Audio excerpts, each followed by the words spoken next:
지난주일 우리 말씀은 우리가 영적인 건망증, 영적인 치매에 걸리지 않기 위해서는 부지런히 성경 말씀을 읽고 배워야 한다라고 했죠. 그런데 왜 성경 말씀이 우리에게 그토록 중요한 것일까요?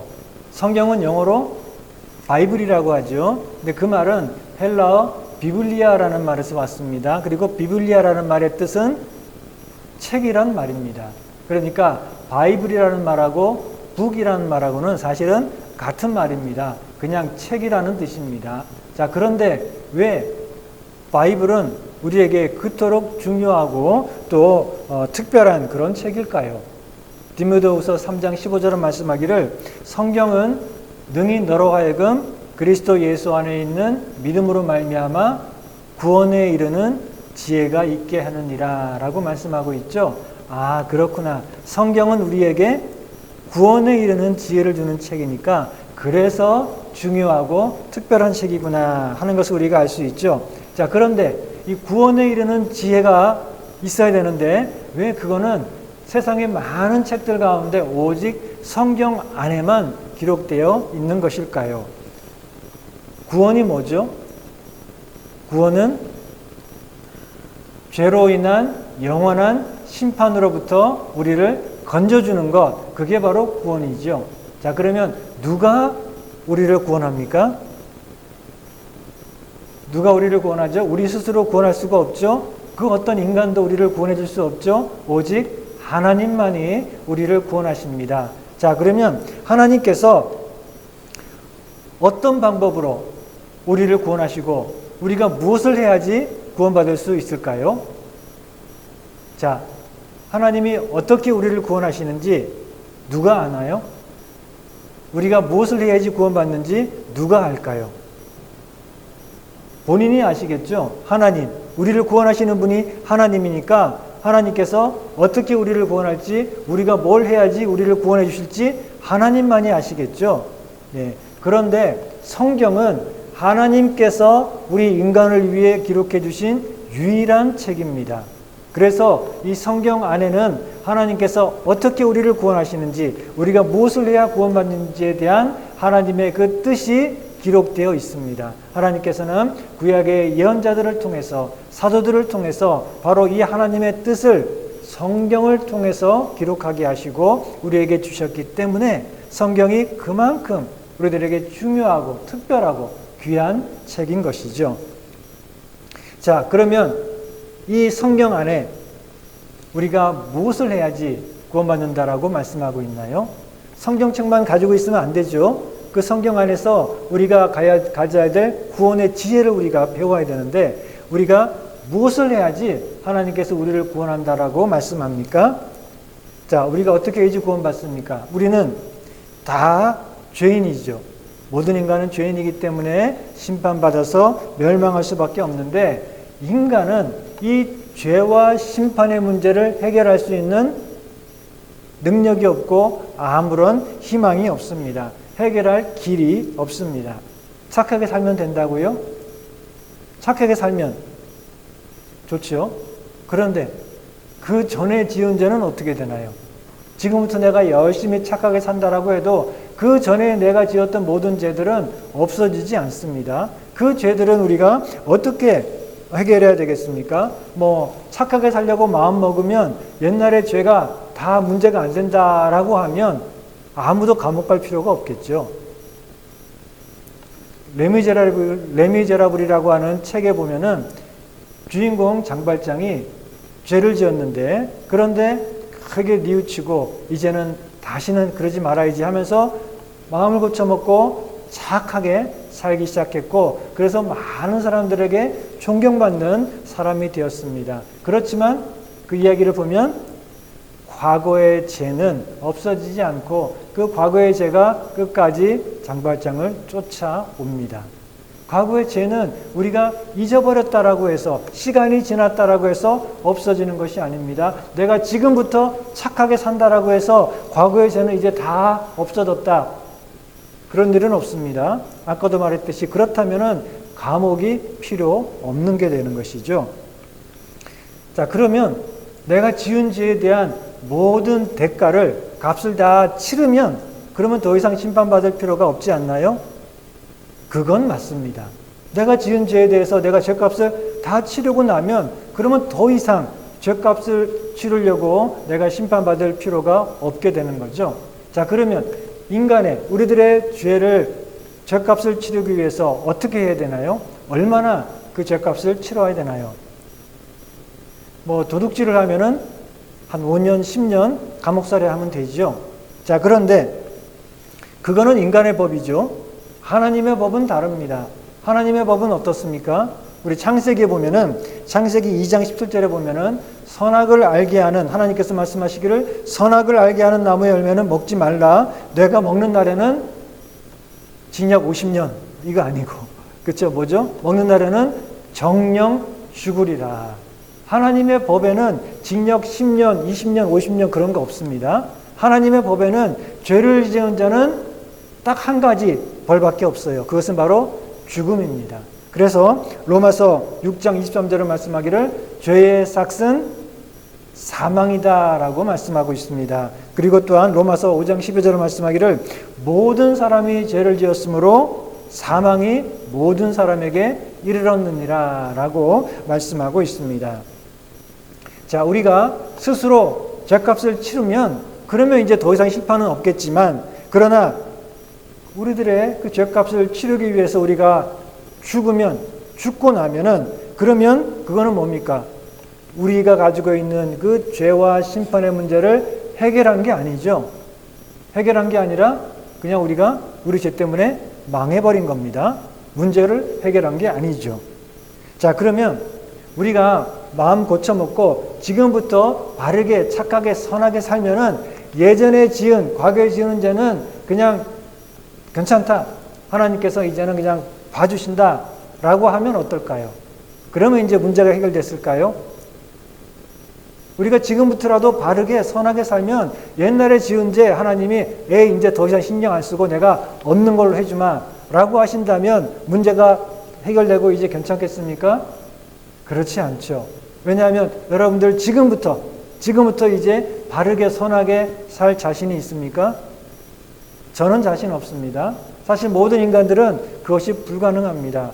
작심삼일이 아니라 작심 하루도 안 돼가지고 또다시 죄를 지을 수밖에 없는 것이 우리 인간의 모습, 죄악된 연약한 그런 모습입니다. 이방인도 아닌 하나님의 백성, 이스라엘 백성들이 바로 그랬습니다.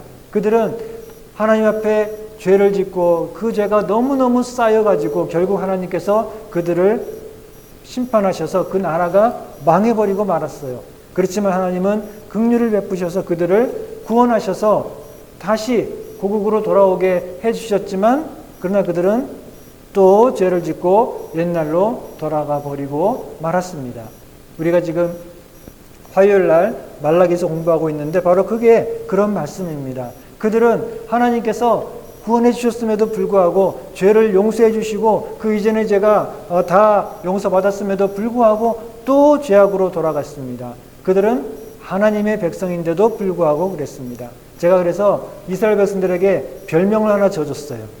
뭐라 그랬죠? 구제불능입니다. 하나님의 백성인데도 하나님의 특별한 은총을 받았던, 선택을 받았던 민족인데도 그들은 구제불능이었습니다. 하물며 이방인들, 우리들은 어떻겠습니까? 예전에 지은 죄 괜찮다, 이제부터 잘해라 라고 하셔도 우리는 하루도 못 가 또 죄를 지을 수밖에 없는 것이 바로 우리들의 모습인 것입니다. 그래서 하나님께서는 어떻게 하셨습니까? 성경에 보면 그래서 하나님께서는 우리를 구원하기 위해서 두 가지를 하셨습니다. 첫째는 우리 대신 우리의 모든 죄값을 치를 그런 속죄 제물을 보내주셨죠. 우리 과거의 죄가 문제니까 우리의 죄를 속하기 위해서 우리 스스로는 못하니까 속죄 제물이신 예수님을 보내주셔서 예수님이 우리 죄값을 다 치르시고 죽으심으로 말미암아 이제는 우리가 그 죄값을 치르지 않아도 됩니다. 이미 예수님께서 다 치르셨기 때문에 이제는 우리가 그 죄 때문에 걱정하거나 염려하지 않고 우리가 그 짐을 지고 살 필요가 없게 된 것입니다. 그렇지만 아직 문제가 하나 남아있죠. 그렇죠? 예, 우리의 죄가 다 용서받았다라고 해도 이제부터 우리가 정말 바르게 하나님 말씀대로 살 수가 있겠습니까? 안 되겠죠? 그래서 하나님께서는 우리에게 한 가지 더 해결책을 마련해 주셨습니다. 하나님께서는 우리의 구원을 확실하게 하도록 하기 위해서 우리가 구원 받았는데 예수님께서 우리의 죄를 다 씻어주셨는데 우리가 또다시 과거의 죄악으로 돌아가서 또 그 속에 살게 되면은 안 되잖아요. 근데 우리는 자신이 없습니다. 그렇기 때문에 하나님께서 우리에게 주신 그 구원을 확실하게 하기 위해서 우리에게 성령님을 보내주셨죠. 이것이 구약에 하나님께서 모세를 통해 세우신 언약과 신약에 하나님께서 예수님을 통해 세우신 새 언약과의 차이점입니다. 이 새 언약에 대해서 우리가 가진 이 새 언약에 대해서 구약의 예레미야 선지자는 이렇게 예언을 하고 있습니다. 예레미야 31장 33절부터 보면 말씀하기를 여호와의 말씀이니라 보라 날이 이르리니 내가 이스라엘 집과 유다 집에 새 언약을 세우리라. 이 첫 번째 언약이 제대로 안 됐기 때문에 새롭게 언약을 세우신다는 말씀이죠. 이 언약은 내가 그들의 조상들의 손을 잡고 애굽 땅에서 인도하여 내던 날에 맺은 그 첫 번째 언약, 모세와 세웠던 그 언약과 같지 아니할 것은 내가 그들의 남편이 되었어도 그들이 내 언약을 깨뜨렸음이라. 여호와의 말씀이니라. 이스라엘 백성들이 또 죄로 돌아가고 또 죄를 돌아가고 하나님의 언약을 깨뜨렸기 때문이죠. 그러나 그날 후에 내가 이스라엘 집과 맺을 새로운 언약은 이러하니 곧 내가 나의 법을 그들의 속에 두며 그들의 마음에 기록하여 나는 그들의 하나님이 되고 그들은 내 백성이 될 것이라. 여호와의 말씀이니라 라고 말씀하고 있습니다. 여기서 하나님께서 이제 하나님의 법을 돌판에 새겨서 주시는 것이 아니라 이제 그들의 속에 두고 그들의 마음에 기록해 주겠다라고 하신 말씀은 하나님께서 하나님의 영, 성령을 우리 마음 속에 보내주셔서 우리가 그 말씀을 행할 수 있도록 도와주시겠다라고 말씀하시는 것입니다. 그래서 비슷한 그런 예언이 에스겔에 또 나오는데 에스겔 36장 26절에 보면 이렇게 말씀합니다. 또 새 영을 너희 속에 두고 새 마음을 너희에게 주되 너희 육신에서 굳은 마음을 제거하고 부드러운 마음을 줄 것이며 또 내 영은 하나님의 영 성령을 말합니다. 하나님의 영 성령을 너희 속에 두어 너희로 내 율례를 행하게 하리니 너희가 내 율례를 지켜 행할 수 있을 것이다 라고 말씀하고 있습니다. 하나님의 영 성령을 우리 마음속에 두셔서 이제 그 성령께서 우리를 도우시고 우리에게 힘을 주시고 인도하셔서 이제 우리가 하나님 말씀을 행할 수 있도록 하나님께서 도와주시겠다라고 말씀하시는 것입니다. 이것이 바로 예수님을 통해서 이루어진 새 언약입니다. 사도 바울도 이 언약에 대해서 이렇게 말씀하고 있습니다. 로마서 8장 3절에 보면 율법이 육신으로 말미암아 연약하여 할 수 없는 그것을, 즉 율법이 있어도 모세를 통해 주신 언약이 있어도 인간이 연약해서 인간이 죄악으로 가득하기 때문에 그 죄에서 스스로 벗어날 수 없고 순종할 수 없기 때문에 하나님의 뜻을 알아도 행할 수 있는 능력이 없기 때문에 그래서 하나님은 하시나니 인간이 못하니까 하나님은 하시나니 곧 죄로 말미암아 자기 아들을 죄 있는 육신의 모양으로 보내어 육신의 죄를 정하사 하나님의 아들이 육신의 모양으로 오셔서 우리의 모든 죄를 그 육신에 짊어지시고 우리의 죄를 대속하셨다라는 것입니다. 자, 그런데 거기서 끝난 것이 아닙니다. 거기서 끝난 것이 아니라 이제 그다음 보니까 육신을 따르지 않고 그 영을 따라 행하는 우리에게 율법의 요구가 이루어지게 하려 하심이라 라고 말씀하고 있습니다. 우리가 예수님을 통해서 우리의 모든 죄가 용서받았다라는 사실을 기억하는 게 중요합니다. 그런데 거기서 머무는 것이 아니라 그 다음에 뭐죠? 성령님을 또한 우리 안에 보내주셔서 이제 우리가 구원받은 그러한 하나님의 백성답게 이 하나님 말씀을 따라 살 수 있도록 힘을 주시고 도와주시고 이끌어 주시겠다라고 말씀하고 있습니다. 이것이 바로 새 언약입니다. 얼마나 귀하고 놀라운 은혜로운 그런 약속입니까? 그래서 사도 바울부터 시작해서 지금까지 목사님들은 축복을 기도할 때 이렇게 기도합니다. 축도할 때 여러분 기억하십니까? 이것은 그 고린도 후서 13장 13절에서 온 것인데, 축도할 때 보통 이렇게 목사님들이 축도하죠. 주 예수 그리스도의 은혜와 하나님의 사랑과 성령의 교통하심이 너희 무리와 함께 있을지어다. 조금씩 말이 좀 바뀌긴 하지만, 바로 기본적으로 이렇게 축도를 하는데, 자, 여기서 보면 주 예수 그리스도의 은혜와, 이게 뭡니까? 우리 예수님께서 우리를 위해 십자가에 죽으시고 우리의 모든 죄를 다 용서해 주신 그 은혜가 너희들에게 임하 있을지어다 하는 말씀이고, 그 다음에 성령의 교통하심이, 이것은 뭔가 하면 성령님께서 이제 우리가 구원받은 우리들이 이제는 하나님 말씀대로 살아갈 수 있도록 성령님께서 우리 안에 들어오셔서 우리와 교통하시고, 이 말은 우리와 함께 하시고, 그래서 우리에게 힘을 주시고 우리를 도와주시고 인도해 주시는 것을 말합니다. 그래서 이 성령의 교통하심이 너희와 함께 있을지어다, 이렇게 축복 기도를 하는 것입니다. 왜냐하면 이 새 언약이 바로 우리에게 축복이기 때문에 그렇습니다.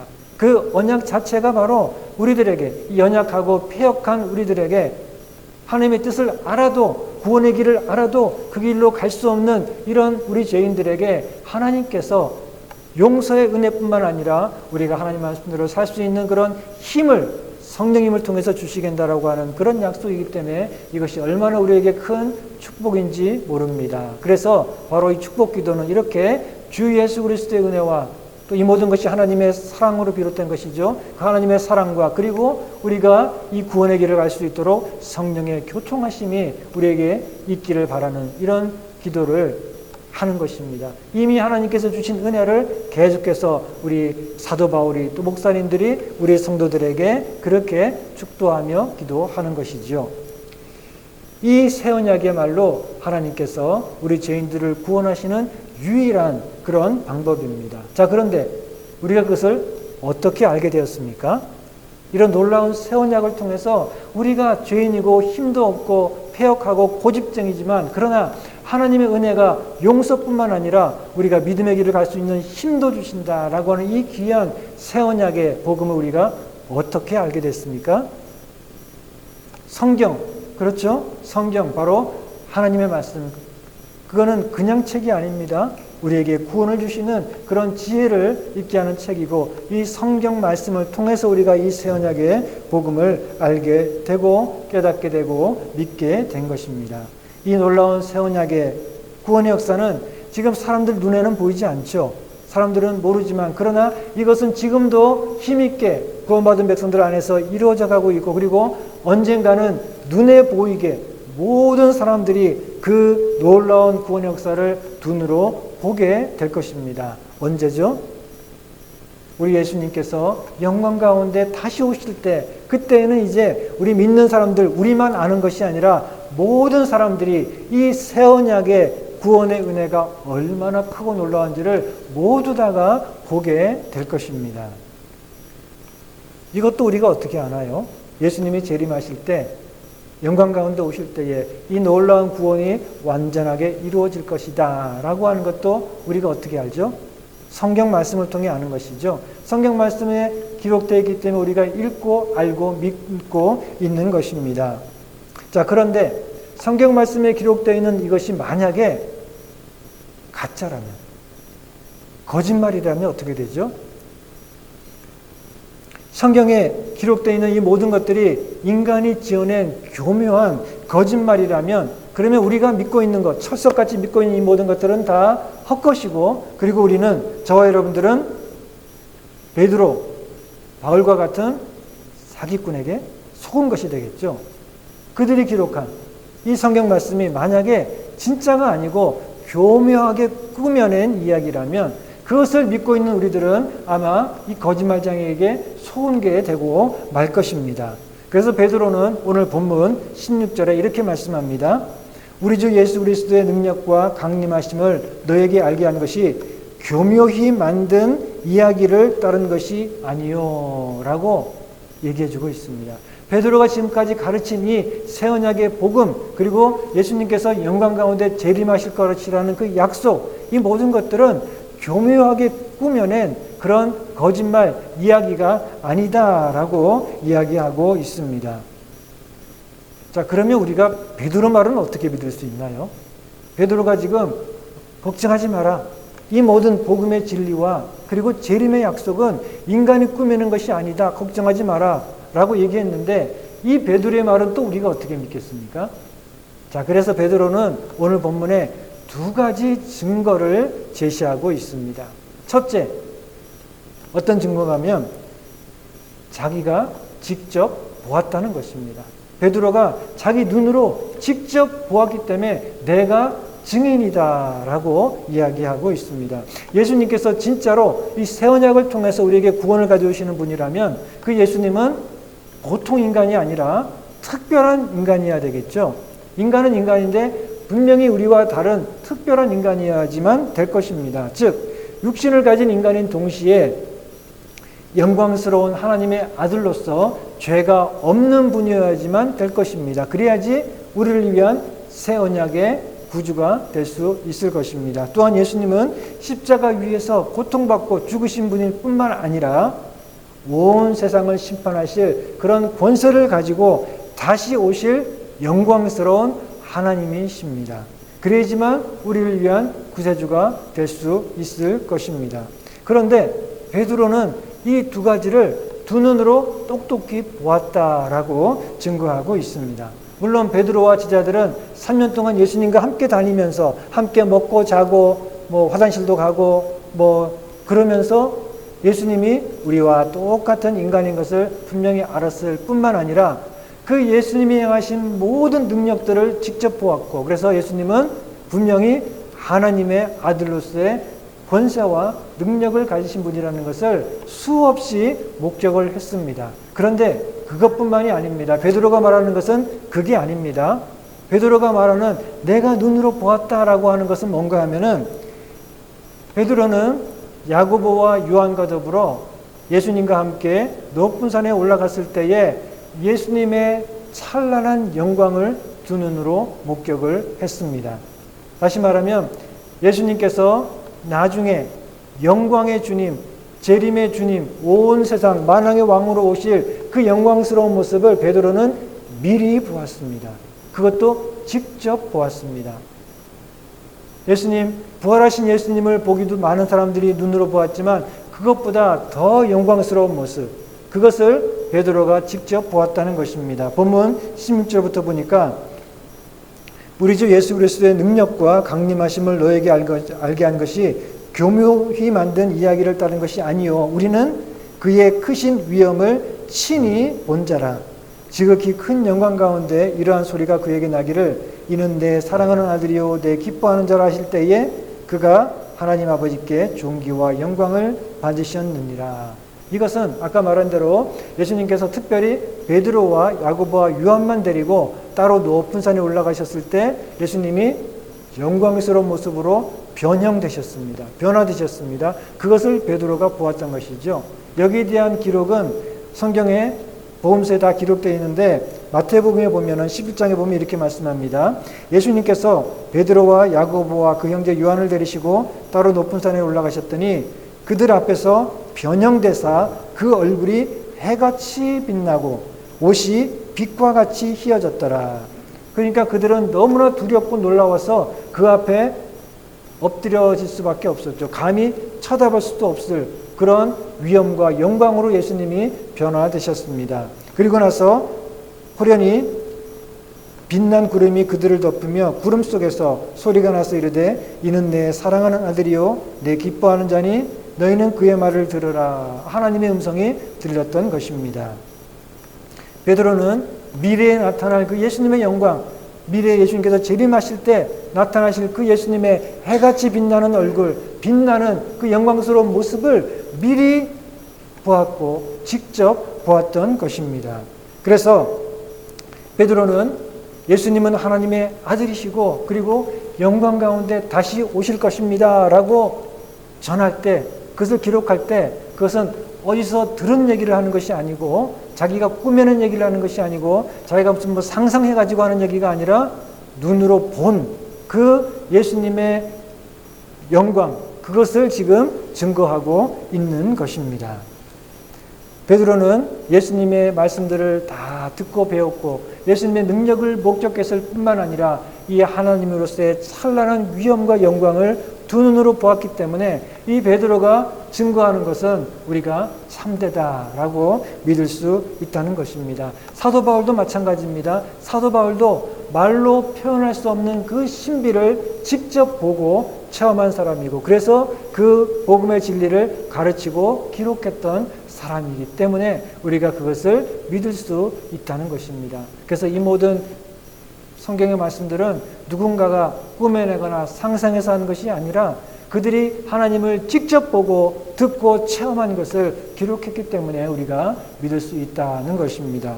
그런데 베드로는 그것뿐만 아니라 오늘 본문에 보니까 그보다 더 확실한 증거가 있다라고 말씀하고 있습니다. 19절부터 보니까 또 우리에게는 더 확실한 예언이 있어 어두운 데를 비추는 등불과 같으니 예언은 언제든지 사람의 뜻으로 낸 것이 아니요 오직 성령의 감동하심을 받은 사람들이 하나님께 받아 말한 것이라 라고 말씀하고 있습니다. 베드로는 이 하나님의 영광을 직접 보았고 직접 본 것을 기록했기 때문에 우리가 믿을 수 있지만 그러나 그뿐만 아니라 우리는 이 성경 말씀이 성령의 감동으로 기록되었기 때문에 더 확실하게 믿을 수 있는 것입니다.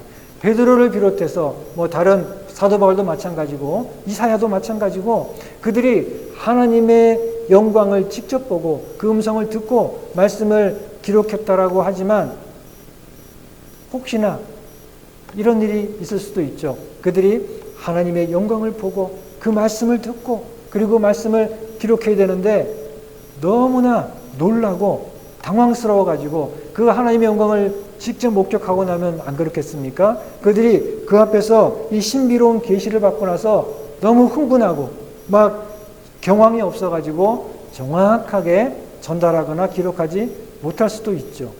혹은 그들이 기억력이 나빠가지고 분명히 들었는데 좀 이따가 쓰려고 하니까 잘 생각이 안 나가지고 조금 잘못 적을 수도 있거나 혹은 그들이 말씀을 분명히 들었는데 그런데 자기가 갖고 있던 생각하고 막 뒤섞여가지고 뒤죽박죽 돼가지고 분명히 하나님께 들은 말씀을 기록하는데 그런데 내 생각하고 이게 막 섞여 있을 수도 있겠죠. 여러분들 뉴스를 보시면 그러면 같은 사건을 보도하는데 신문사나 방송국에 따라서 보도하는 게 조금씩 다릅니다. 똑같은 사건을 보도하는데 그런데 왜 다르죠? 왜냐하면 그들이 직접 본 것을 사건을 기록하지만 자기들의 생각하고 뒤섞여가지고 설명하기 때문에 그래요.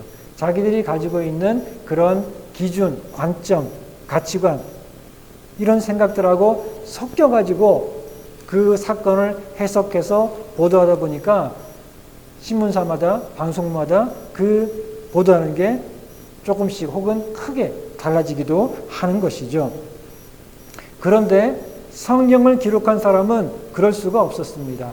말씀을 들었지만 그 말씀과 또 내가 가진 생각하고 이렇게 막 섞여가지고 말씀을 기록할 수가 없었습니다. 왜냐하면 21절에 보니까 예언은 언제든지 사람의 뜻으로 낸 것이 아니요 오직 성령의 감동하심을 받은 사람들이 하나님께 받아서 말한 것이다 라고 말씀하고 있습니다. 성경 말씀은 사람들이 자기들의 생각을 기록한 것이 아니라 하나님께서 주신 말씀을 받아서 기록했다라고 말씀하고 있습니다. 하나님께서 한마디 하셨는데 10마디를 받아 적거나 그런 일은 없었습니다. 하나님께서 말씀하시는 그대로 받아서 기록했기 때문에 그랬다는 것입니다. 자, 그런데 어떻게 하나님 말씀을 받아서 그대로 기록했을까요? 그것은 성령의 감동하심을 받아서 기록했다라고 말씀하고 있죠. 이것은 하나님께서 베드로 옆에 서가지고 베드로야, 자 이제부터 내가 불러줄 테니까 잘 받아 적어라. 그래가지고 베드로가 불러주시는 대로 이렇게 받아 적은 게 아니고 성령의 감동하심으로 기록했다라고 하는 것은 감동하심이라는 것은 성령께서 그 사람 안에 들어오셔서 역사하셨다라는 뜻입니다. 그러니까 성령님께서 베드로 안에 들어오셔서 그 마음속에 역사하셔서 베드로가 말씀을 하나님의 계시를 기록하게 하셨다는 것입니다. 그래서 베드로가 말을 하는 것 같지만 사실은 그 베드로 안에서 역사하시는 성령님께서 말씀하시는 거고, 베드로가 기록한 것 같지만 사실은 베드로 안에서 감동하시고 역사하신 성령님께서 하나님의 뜻을 기록하게 하셨다는 것입니다.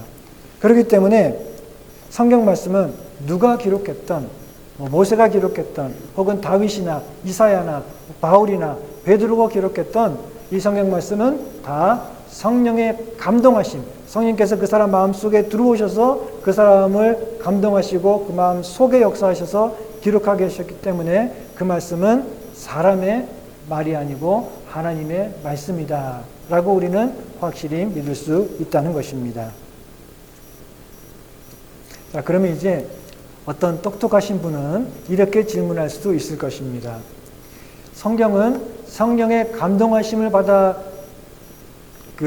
받은 사람이 기록했기 때문에 이것은 하나님의 말씀이라고 믿을 수 있다라고 했는데, 그 말도 성경에 기록되어 있는 말씀이잖아요.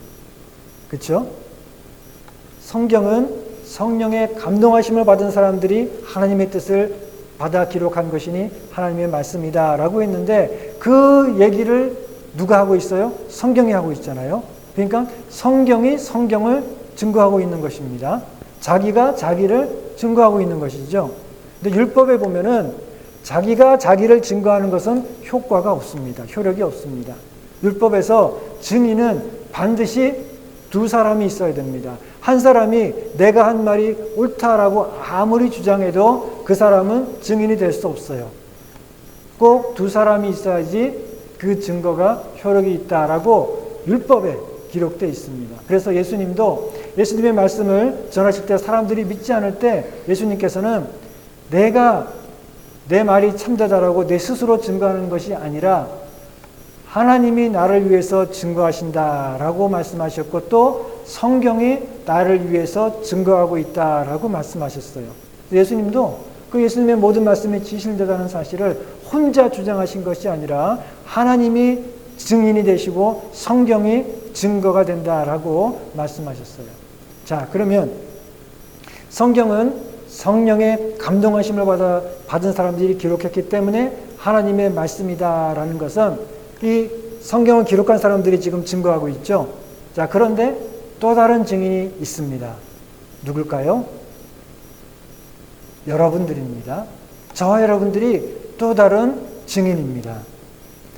베드로가 이 성경은 성령의 감동하심을 받아서 기록된 것이다 라고 증거하고 있지만, 우리도 또한 이 성경은 하나님의 감동으로 기록된 것이고 성령께서 하나님의 뜻을 우리에게 알려주시는 것이다 라는 것을 증거할 수 있습니다. 베드로만 증인이 아니라 우리도 증인이 될 수가 있습니다.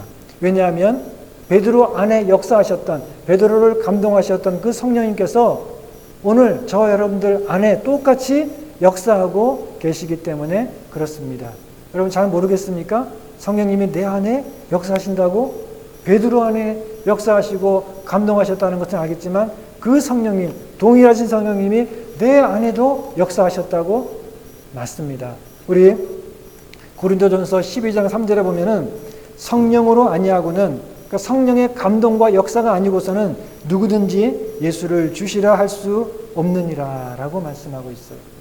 우리가 예수님을 나의 주님이다 라고 고백할 수 있는 것은 성령님께서 우리 마음속에 감동하시고 역사하셨어야지만 고백할 수 있다는 것입니다.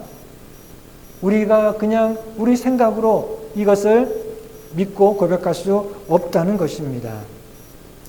우리가 성경 말씀을 읽을 때에 성령님께서 우리 안에 감동을 주시고 역사하셨기 때문에 우리가 한 번도 본 적이 없는 분이지만 나사렛 예수 그리스도를 나의 구주, 나의 주님, 나의 하나님으로 고백할 수 있는 것입니다. 어떻게 그럴 수 있겠습니까? 2000년 전에 살으셨던 그 나사렛 예수를 우리가 어떻게 나의 구주, 나의 하나님으로 고백하고 그 앞에 엎드릴 수 있겠습니까? 그것은 바로 성령님께서 저와 여러분들 안에 역사하시고 감동을 주시고 마음을 열어주셔서 이 말씀을 믿게 하셨기 때문에 그렇습니다. 그래서 우리는 베드로가 말한 그거 바로 성령님께서 그 사람들 마음에 역사하셔서 하나님의 말씀을 기록하게 했구나 하는 그 성령의 감동하심이 바로 이런 거구나 하는 것을 우리가 알 수 있게 됩니다. 왜냐하면 동일한 성령님께서 우리 안에 역사하셔서 우리가 그 예수님을 믿고 주님으로 고백할 수 있게 하셨기 때문에 그렇습니다. 그렇기 때문에 성경과 성령은 분리될 수가 없습니다. 성령께서 우리 안에 감동하시고 역사하시지 않으면 그 누구도 성경을 믿을 수 없고 예수님을 구주와 주님으로 고백하고 구원받을 수가 없습니다. 그리고 또한 이 성경 말씀을 떠나서는 성경의 역사를 우리가 알 수가 없습니다. 성경 말씀을 떠나서 성령의 역사를 체험하려고 막 돌아다니다 보면은 결국은 이상한 데로 빠질 수밖에 없습니다. 언제나 하나님의 말씀인 성령과 성령은 함께 역사하는 것입니다. 성경 말씀은 세상에서 가장 중요한 책이고 가장 귀한 책이고 우리에게 생명을 주시는 말씀입니다. 그래서 디모데후서 3장 15절 아까 읽은 대로 말씀하기를 성경은 능히 너로 하여금 그리스도 예수 안에 있는 믿음으로 말미암아 구원에 이르는 지혜가 있게 하느니라 라고 말씀했습니다. 이 말씀은 참되고 이 성경 말씀은 참되고 그리고 우리에게 구원을 주시는 하나님의 말씀인 것을 우리가 어떻게 알 수 있다 그랬죠? 첫째, 하나님의 영광과 위엄을 직접 보고 체험한 사람들이 기록했기 때문에 믿을 만하다 그랬고 뿐만 아니라 성령님께서 그들의 마음 안에 감동하셔서 하나님의 뜻을 실수 없이 정확하게 기록하도록 하셨기 때문에 이 말씀을 우리가 믿을 수 있다 그랬고 또한 세 번째 뭐라 그랬죠? 그 동일한 성령님께서 저와 여러분들 안에 역사하셔서 이 말씀이 살아있는 하나님의 말씀이고 우리에게 구원의 지혜를 주는 말씀이고 그래서 이 말씀을 통해서 우리가 예수님을 구주로 알고 믿게 되었으니 이 성령의 역사를 우리가 체험했기 때문에 우리가 이 말씀이야말로 하나님께서 성령을 통해서 하나님의 놀라운 구원의 계시를 우리에게 주시는 그런 책이구나 하는 것을 믿게 된 것입니다. 그러니 이 귀한 책이 얼마나 우리에게 큰 축복이고 또 귀한 그런 책인 줄 모릅니다. 제가 부족한 목사지만 이 말씀을 가지고 여러분들에게 설교하거나 또 말씀을 화요일날에 가르칠 때 제가 이 말씀을 준비하고 또 가르치면서 제 마음이 얼마나 기쁘고 감격스러운 줄 모릅니다. 이 말씀이 그만큼 우리에게 복이 되고 또 귀한 생명에 살아있는 그런 말씀이기 때문에 그렇습니다. 사랑하는 성도 여러분, 이 말씀을 열심히 읽고 듣고 배우고 그러면서 하나님의 은혜를 더 깊이 알아가시는 여러분들 되시기를 바랍니다. 그리고 이 말씀을 통해서 여러분들 참된 지혜를 얻으시기 바랍니다. 이 말씀을 통해서 하나님이 주시는 위로를 얻으시기 바랍니다. 이 말씀을 통해서 하나님이 우리 마음속에 주시는 그런 격려와 능력을 얻으시기를 바랍니다. 그리고 이 말씀이 주시는 참된 기쁨과 평강이 여러분들 삶 속에 늘 충만하시기를 바랍니다.